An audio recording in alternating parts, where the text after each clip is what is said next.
Congresswoman, 5th District. If you would like to email us your questions, and she may take phone calls from the listeners while you're here. So if you'd like to email us questions, it's on air at therealnewsradio.com. Our website's realnewsradio.com. But Virginia Fox will be with us next week. And while we're getting ready to take our phone calls again, feel free to call in. We'd like to hear what the public has to say in this situation that we're facing. I think we're witness to the beginning of the end of U.S. hold on world dominance. Through our failed economic policies, we are to blame for a worldwide financial near collapse, and we are just at the beginning. We will no longer arrogantly invade any country and break our own treaties and have the world answer to us, the mighty U.S. of A., with a sound dollar driving the economics of the industrialized world. No, through reckless greed and treasonous corrupt lying leaders in Washington, we will see our economy fall into recession, our war machine grind to a halt from lack of funding from a bankrupt government, and our position as a so-called superpower become but a memory. We're being destroyed from within. Our own government poses and has posed the greatest threat to our stability and our children's future. Our sold-out elite leaders have run our ship aground and have used fear to justify a corporate welfare bailout of over $700 billion to be paid by me and you, the struggling and the disappearing middle class. But I cry foul. I say to you, my neighbors, for the sake of our country, our people, our children, our future, let's unite on a local level. Bring your pitchfork. Let's us, we the people, demand our constitutional rights. We must become activists, and yes, that means you, the church, fast asleep everywhere. The time is now. Let's take our country back, starting here, starting now. Join us today at Walmart in Mooresville at 2 p.m. If you'd like to call in, please call in 704-873-1400, 336-499-0681, and we're going to go to the phones. Hey, are you with me today? Yes, Barry, this is Dave. How are you today? Great, Dave. How you doing? Good. Quite a roller coaster week. Yes, sir. Mainly downhill. yeah, the roller coaster's been on downhill. I guess maybe a few more people will wake up. I hope so. I hope that this will make people aware of how our representatives do not represent their constituents anymore. They've kind of rode this right to the end of the line. I can't see how this system can continue. The whole thing should be revised from top to bottom. I'd like to read a small editorial that I cut out of the Charlotte Observer. Go right ahead.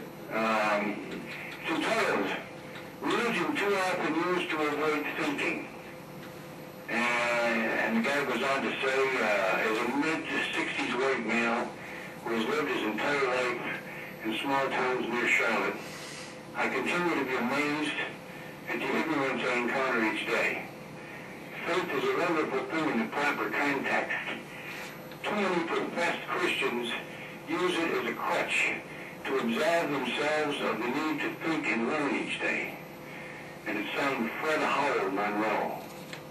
I think this past week, for those of you that like to review the Bible, this past week, Christ throwing the money changers out of the temple takes on a whole new meaning.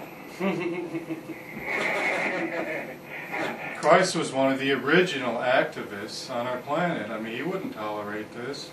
No. But our church stays fast asleep, in coma state, won't unite, won't stand for anything, won't take it to the streets and try to take our country back. Give us a quick comment, David. We got another phone call. I'd like to congratulate you guys on being way ahead of the curve on this one. Thank you very much, and call back anytime, sir. Thank you, sir. You're on the Real News. Yes, how are you doing, Dave? Doing good. I just came from the Republican meeting this morning where Virginia Fox spoke. Same things. Can you cut your radio down? Yeah. It's all the way down. Okay, go ahead, sir. I'm sorry. I just got from the Republican meeting where Virginia Fox spoke on these things, and this is going to say, I've been working, I'm just retired this year. in the mortgage and financial services industry for over 35 years. Yes, sir. And the bailout should have been to force those companies who years ago I saw it coming, who surged mortgages, people didn't have the income, they didn't have the ability or future insight of future income to pay the mortgage. When I first started, a man had to have a clear take-home pay or 1 week's pay to make a mortgage payment. That was going to be $50, $75, or $100.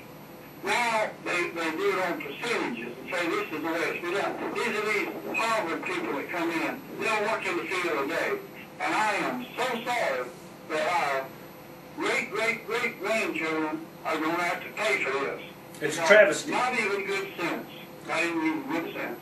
The bailout should have been the government should have forced them into bankruptcy and liquidated them out. Yes, that's capitalism. We've got another phone call. I appreciate you calling today. You're on the Real News. Yes.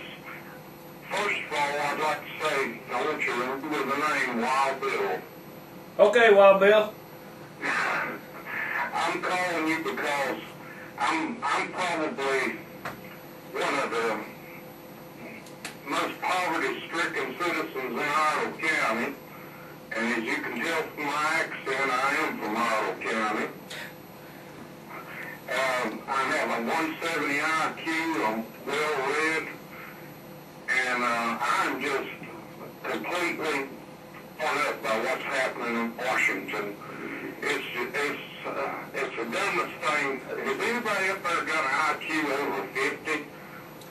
That's a good question because what I'm appalled at is, and I hope this opens everyone's eyes, that our government has plainly put it in our face that they can totally disregard the will of the people. You know, so many people have criticized me and Brian for taking the stances that we have and the Real News crew. But we have witnessed our government totally disregard. We go around the world preaching, no, don't be socialist. Don't interject into the banking systems. Don't interject into the economy. Free market, free market. But then when ours collapses through greed and incompetence and a self-inflicted wound that they could have easily adjusted, then we become the biggest socialist state in the world. And Washington is the biggest hypocrite in the history of the world. I know. I'm God-fearing. I'm conservative. And I've lived on less than $4,000 a year for the last 2 years. I'm disabled, and the system's just not working for me.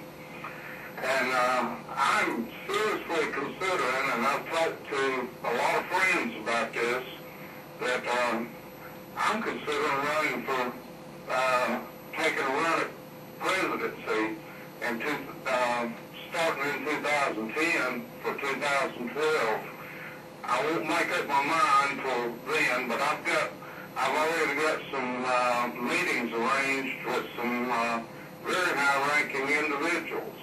Well, Brian here just said that he would like to be a candidate for VP, so get in touch with Brian, and I wish you the very best of luck. Okay, and this thing about the bailout, they could have divided it all up among all the citizens and illegal citizens, and can you imagine what that would have done for the economy? Well, Washington has proved that they're never going to do anything for Main Street. Main Street has to bail out the elitist Wall Street. Well, the middle class has to continue to be sold out. That's the only thing that ever seems to happen. I know. There would have been mortgages paid off, cars bought, even the people that blew their money that went back into the economy. Well, I want to thank you for calling us today, and feel free to call back anytime, sir. Okay. Well, if you've got caller ID, just keep my number on hold, and I might talk to you off there sometime. We don't have that, but we can. We can maybe when we go off the air, feel free to call back if you want to at 12, and we'll get your number. Okay. Thank you, sir. All right. Bye bye.